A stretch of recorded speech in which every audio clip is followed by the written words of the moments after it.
9月29號喺中環大會堂嘅音樂廳咧係會有個音樂會，咁咧就全部咧都係舒伯特嘅作品，咁就唔係全部都係佢嘅鋼琴作品，係有啲係佢嘅歌曲啦，咁但係咧用鋼琴嚟演繹。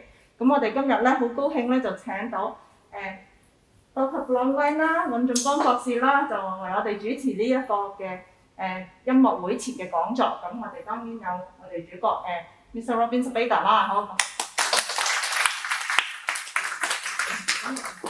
Okay, thank you, Camelia. So, very welcome to everybody. It's a great pleasure to conduct this or host this, I would say, pre-concert talk. But how we frame it, as we were saying the other day, more like a fireside chat, right? An intellectual discussion on the program that we're about to play on the 29th of September. Today, we're joined by, of course, in the room, a group of crowd of pianists, teachers, and also parents, to kind of share and also to understand a bit more on your thoughts, really. So very welcome today. It's a great pleasure to have you. So let's deep dive. Thank you. So let's deep dive right into your program. So of course, from a high level perspective, why Schubert? Is there something that you're planning, and why now? Well, first of all, good morning, everyone. It's lovely to see you all, and many familiar faces and a few ones I've not yet met. Why Schubert? Well, first question, I guess, is why not? The idea, funnily enough, came from my tutor at Oxford, with whom I've had practically no communication since I left back in '85. But when I made my first CD 15 years ago, I sent him a copy, and he sent me a lovely postcard of New College with a very complimentary comment, terse as ever. And he said, do a Schubert one next. And then he gave in a few words why he thought I should do Schubert. And funnily enough, there was one Schubert piece on that original. It was a motley selection of unusual works. And there was a Schubert arrangement in it. And that sort of stuck with me. I mean, Schubert is about one of the last people I would think of doing a single composer recital or CD of. But 15 years later, here we are. That's exactly what happened. And I was in touch with an American record company since last summer about making a Schubert CD. So this seemed an ideal opportunity to try out the program. Fantastic. So you consider taking 15 years to kind of pick all this program and also the repertoire. So why have you chosen, let's say, the repertoire that you have put on the 29th of September? Why, Well, I always try in any programming, whether it's CD, recording or recital, to program with some kind of structure, so that there is some overall unifying thread. But maybe also to avoid the kinds of programs that one hears a lot of, with what I call the CCC repertoire, conservatoire, competition, and college. So this program has Schubert original piano pieces, along with some of the many arrangements that were made of his works, and particularly the song transcriptions of Liszt. Schubert is probably best known for his songs. He wrote over 600 of them. And the marriage of Liszt's wonderful pianism and Schubert's beautiful melodies, I think, is really a musical marriage made in heaven. Yeah, I think that's a very good point. I think we're going to deep dive into a bit on the Schubert, Liszt transcriptions as well. Or transcription or paraphrases as a whole, and shortly. But before we go into that, I'm very curious. You mentioned about putting this, impromptus, and also balanced program. I was quite a bit surprised to see there's no Schubert sonatas. Well, there's a very simple reason for that. The Schubert sonatas that I would have been particularly interested to play would have occupied too huge a chunk of the program. Would that be the last one? Yes, the B flat, which, funnily 916. enough, I learnt about 25 years ago and never performed. Right. I learnt it for a series of concerts where they asked for quite a lot of repertoire. And in the end, when I got there, they only wanted 2 or 3 programs. So I just ditched that because something I learned fairly recently. Yeah. And I've never programmed it. So that delight is yet to come. So what's the other one? You mentioned there's 2 sonatas, lengthy sonatas. So one which is the 960, the last one. And well, the other one is the lovely musical box A major. okay, Yes. so 664. Yes. Okay, lovely. So let's look into a bit of the program, also the music itself, and on the night of the event, which is 29th. So you've got impromptus, you've got piano piece, as well as the transcription, which is going to probably be one of the largest things that Liszt ever did for Schubert. What is your view in terms of getting someone, let's say Liszt or whoever, whichever composer, doing transcription for the other composer? Well, I think it's important to remember that when Schubert died at the very early age of 31, very little of his music had been performed publicly. And he was in the habit of writing songs on scraps of paper. In fact, there was one story, I think, when he was with the Esterházys in Hungary. Might have been then or perhaps later, and a friend actually gave it to him. Can you please write this on? Here's some manuscript paper. He gave him a chunk of manuscript paper, and he still continued writing on scraps of paper. That was what he did. He was an extremely hard worker when it came to music. He just wrote and wrote and wrote and wrote and wrote. But in all other areas of his life, he was all over the place. A bit of a scruff, drank a lot, ate a lot, smoked a lot, went to spent a lot of time with his friend. So I think that it took a lot of work to get all of those songs and all his music together. And the chief way of propagating music when you didn't have YouTube and social media and recordings and CDs and all the wonderful adjuncts we have today was by having them pumped out. Piano transcriptions was a favorite way because most reasonably well-off people by the 19th century had a piano. If they had anything, they would have a piano.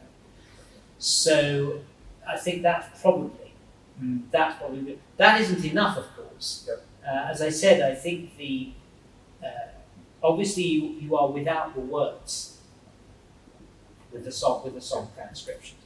But what this does have, and I think enhances the music in many ways, is whereas the lot of Schubert's songs are strophic, so they're in verses. And Schubert simply writes the music out once with repeat signs, and he played it 5 times, and there's no variation at all.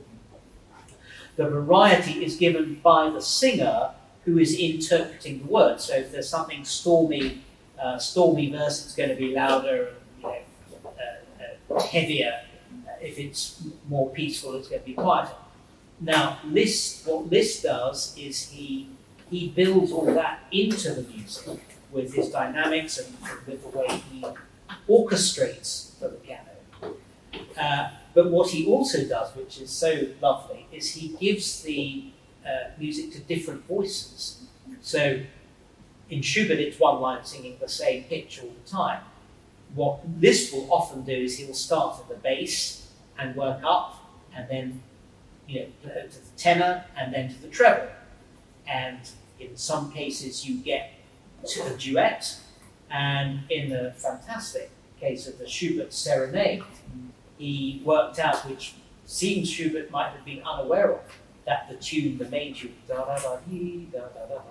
actually works out as a canon at the octave. So you have an echo all the way through the verse. I think there's always the two schools of thoughts, right? On the one side, people will say, of course, right, Liszt always wanted to, to your point, promote Schubert music, as you were pointing out earlier. Schubert's music has always been, always within the location. It's not like where, we can put it on YouTube, where we can share it to, the wider audience. So it's always within one single location, let's say. So, Liszt did a favor for him to say, hey, let me transcribe this and promote his music. That was one of the point, of course, that, to support this. The other side, of course, right, will argue to say, hey, you have to pay respect to the composer. Music, if they wanted to be in another instrument, they've always wanted, they could always arrange a different version. So let's say, Beethoven's work, Opus 61, right, the Violin Concerto. And, he wanted to have a violin piano version of it, 61A, right? So he did, a transcription or, arrangement himself for that concerto. So now coming back to Schubert itself, right? He didn't do any of this.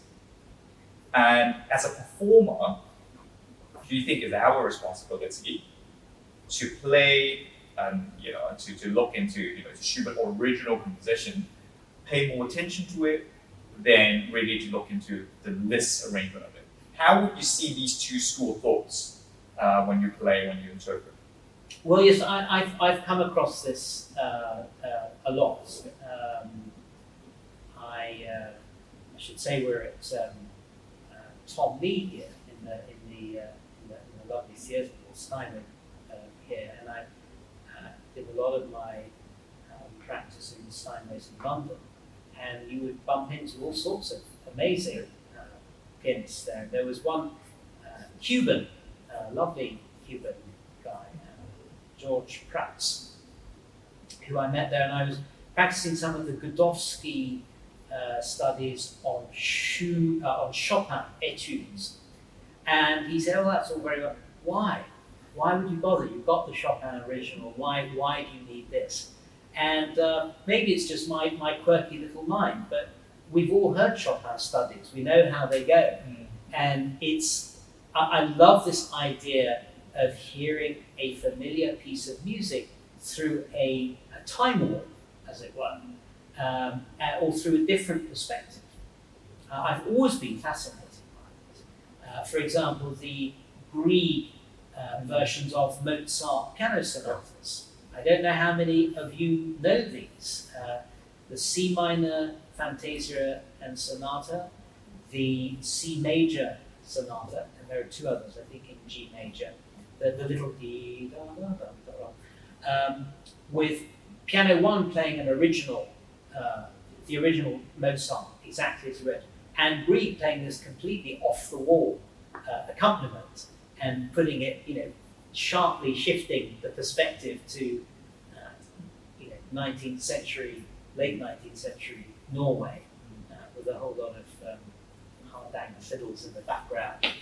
So I just find this fascinating because as I said, a lot of this repertoire is very familiar, and I do find it very interesting.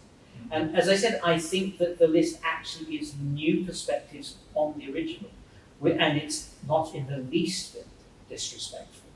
Schubert. I mean, Liszt takes very great care in nearly all the transcriptions that I'm going to play to transcribe the melody note for note.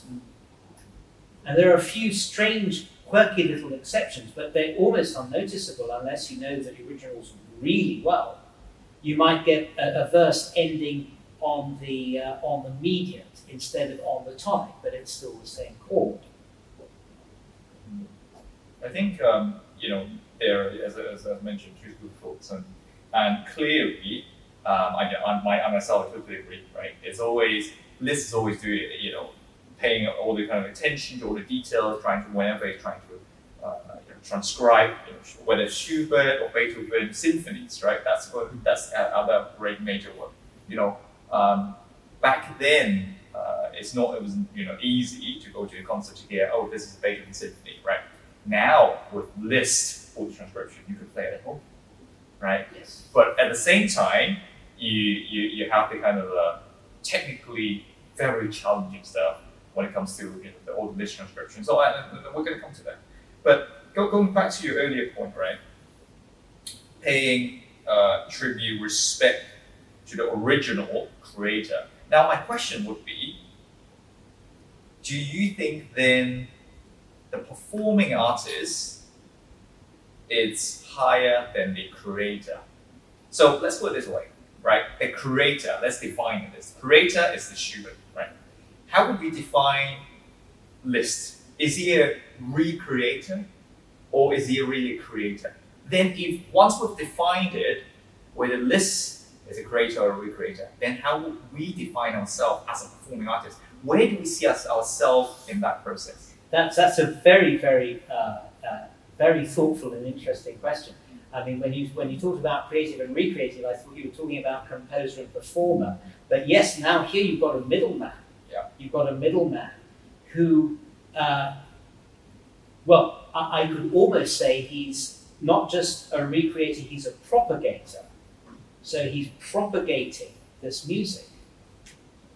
Now, it might be easy to think today that Schubert's songs need no advertisement from us. But as I said, in his day, it took a long time to assemble all this music together. There were scraps of paper flying around. I mean, there's this lovely story that, in his last few years, one of his friends talked about how when you go to visit Schubert, you come round and you say, well, how are you? He would say, how are you?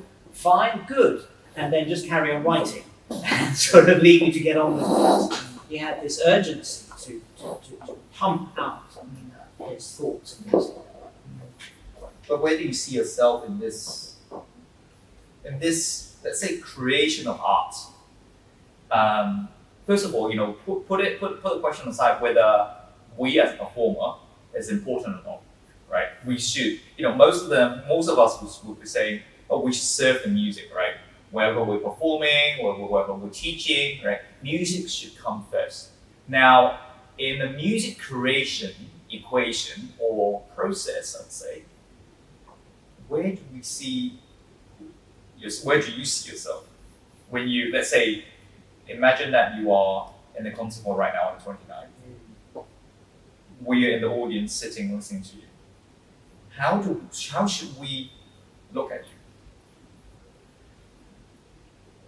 Well, I'm here really to share this music to the audience, and it's not something that I have given a whole lot of thought to. I play the music that I love and that I want to play, and I hope that I can play it in an order and in such a way that it will infuse and inspire others. To me, and again coming back to your point about creative versus recreative artists, I can think of maybe 4 or 5 times when I went to a concert and I heard a piece of music that was either already familiar to me or not familiar at all. And the very moment I heard it, I was out to the shops the next day to buy the score. And actually one of those pieces is the piece with which I begin, for example, the F minor Impromptus by Schubert, which was a piece I must have heard many times, but it was not on my radar at all until one night in, I think, the late 90s when I heard Alfred Blanc. Frank, of course, is the king of the Schubert when he made lots and lots of recordings back in the 90s. I think he is for me. Yeah. I think he is for me. Funnily enough, the reason I went to that particular recital was to hear the Schubert B-flat, the great B-flat major sonata, which I'd heard probably 10 or more years earlier him play in the same hall, and which I just found utterly beautiful. And nobody comes close to that particular piece for me. But on this occasion, the B-flat major sonata, which I think was in the second half, didn't quite gel in the same way for me. But the F minor Impromptu, which you played the whole set, definitely did. And from a pianistic point of view, I mean, since we're on the topic of 960 the B flat sonata, I found it super difficult to open the sonata. Right? Oh, it's horrible. It's absolutely. It's horrible because you have to. It's a bit like the G major, the Beethoven Fourth Concerto. Yes. Beginning with that chunky chord and making the top note ring out and playing it all together and getting the balance just so. Yeah. And with the Schubert sonata that you mentioned, you have the additional problem of you need to make the top note ping, but it's on the anacrusis, it's on the upbeat, so the next one needs to be stronger, the repeated B flat, but it's all, of course, as 98% of Schubert is PP. Yeah. Is it P? Well, I think it's PP as we start. Mm. So I think that's probably one of the most difficult interpretative challenges of playing Schubert, is that 90% of the music is pianissimo.